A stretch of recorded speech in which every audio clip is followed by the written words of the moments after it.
Up with KREM begins now. Taking a live look outside right now. Look at that, a beautiful morning here. Gorgeous. On a Tuesday. We're saying happy Tuesday, Inland Northwest. TGIT. TGIT. Let's get that going. So glad to have you here with us on Up with KREM. I'm Tim Pham. And I'm Channing Curtis. Now we're going to check in with our meteorologist Jeremy Legoo in just a little bit.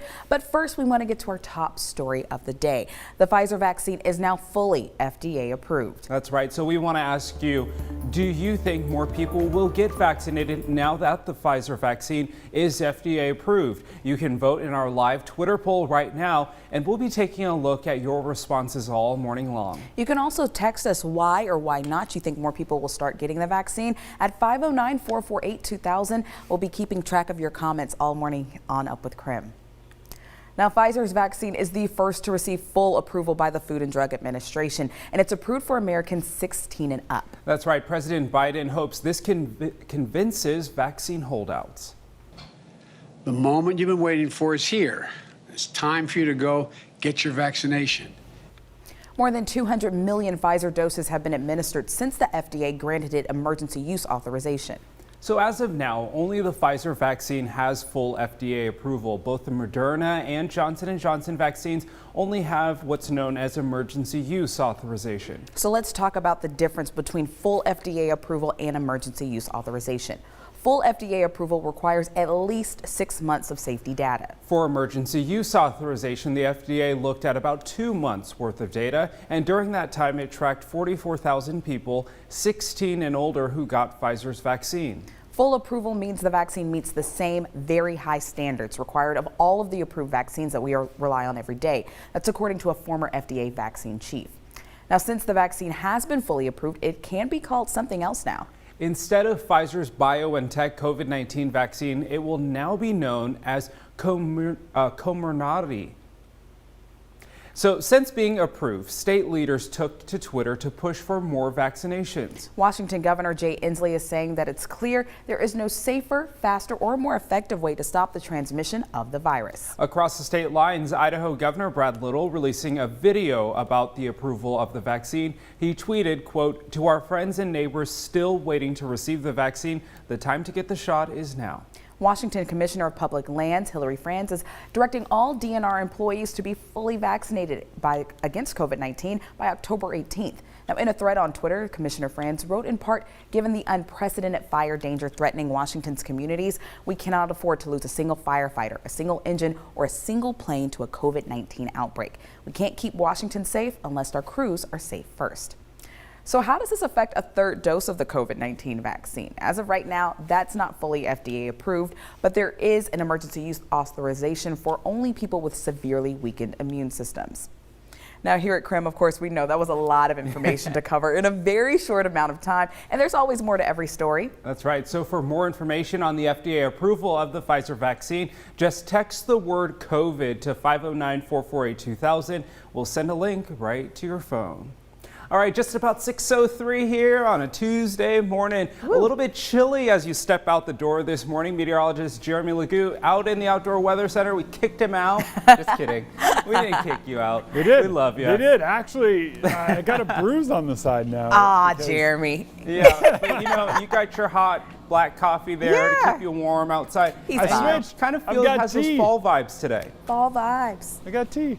Oh, you have tea now. You switched it up on us. Switching it up. I switched it up. You know, you got to try all the different kinds of caffeine every morning if you wake up this early. What's the point? I mean, sun's not even up yet, so why not try it all? All right, let's do weather, everybody. Early on this morning, air quality remains good across much of the inland Northwest. And looking around, you're hard-pressed to find a single cloud in the sky. And notice, no wind. Look at the leaves around me. Look at the plants. Not really any wind, and that lack of wind and lack of any sort of cloud cover means that we get radiative cooling, and that, following yesterday's cold front, drops our morning lows down into the 40s, 48 in Spokane, 48 in Coeur d'Alene, 37 in Sandpoint. You're up in Deer Park, you're down near 40 degrees this morning. It's a chilly one as we kick things off. 46 in Moses Lake, 51 in Wenatchee. Wind remains pretty calm through much of the day, but notice it's northerly behind our low that moved through. A little bit of sunshine shining down on the satellite. That's that satellite imagery that gives us a view of what's going on in terms of cloud cover.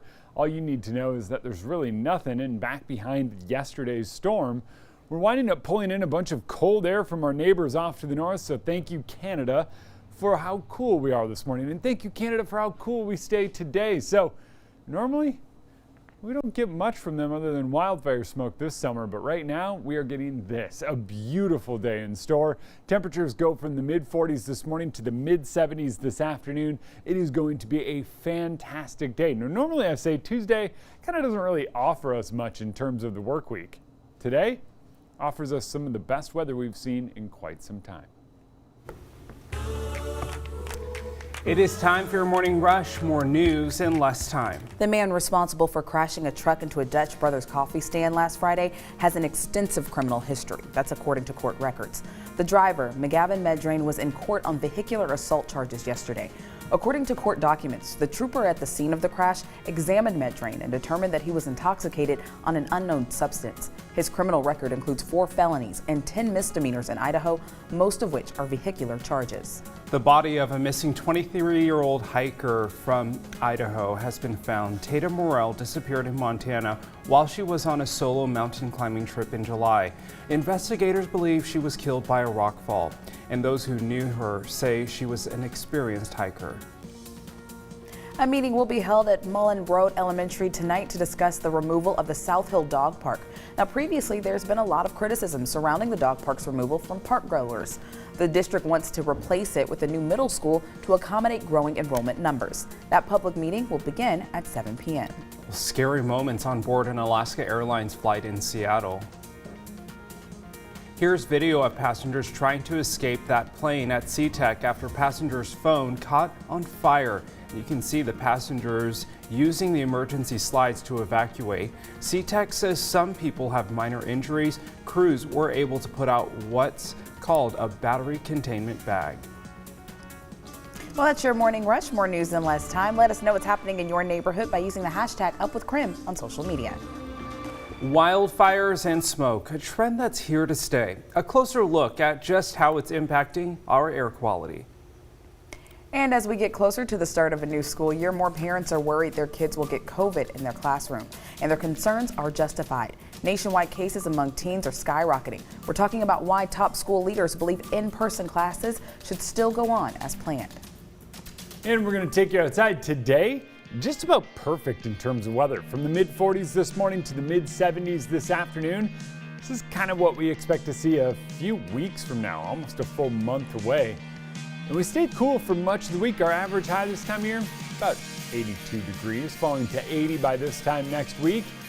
And look at these temps, staying close to 80 all week long. Friday's a bit cooler, but all in all, it's shaping up to be an excellent forecast. I'll get you out the door with what to expect in terms of air quality and temperatures in a week to come.